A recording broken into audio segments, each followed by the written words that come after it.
How's it going, everybody? This is Chad from Vintage Space, and tonight we're going to do a Kerbal Space Program 2 Early Access Challenge, and that is to see if one solid rocket booster is capable of getting into orbit.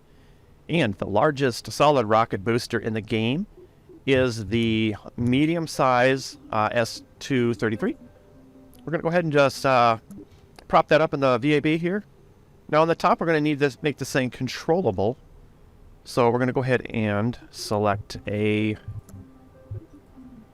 remote control unit right here. Let's add some electric charge just in case. And then a reaction wheel so that this thing can do steering after it's past the atmosphere, because when we put our fins down here, those control surfaces are only useful in the lower parts of the atmosphere. Alright, so if I'm not mistaken, the reaction wheel should be located in the utilities section. There we go. We'll top this off with a nose cone.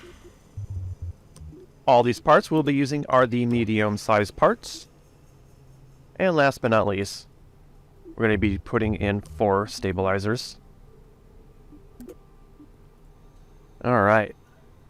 We're going to go to launch. Alright, here we are on the launch pad. Going to hit spacebar to go.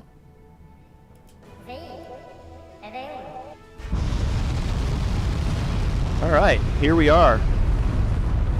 I'm going to go ahead and start early gravity turns, just to get this thing steered a little bit.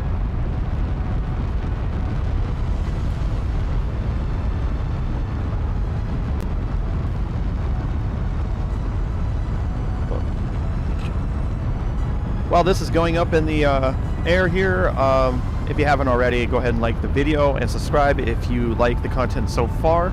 And if you also find the content informative as well, I do appreciate that.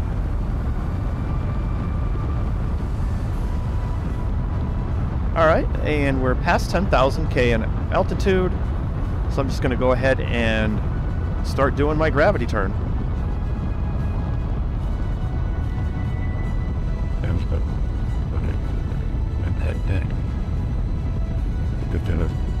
Now, because solid boosters can't be cut off, we can't do a coast to orbit burn. So we're just going to have to keep doing our gravity turn here. Usually you'll have to point down like this. As you can see, we're getting down to, there we go. We don't want to let that fall below 70. All right. Oh, we're almost out of fuel here. Can we make it? Can we make it? Look up our periapsis here. And it looks like, once we get into map view here,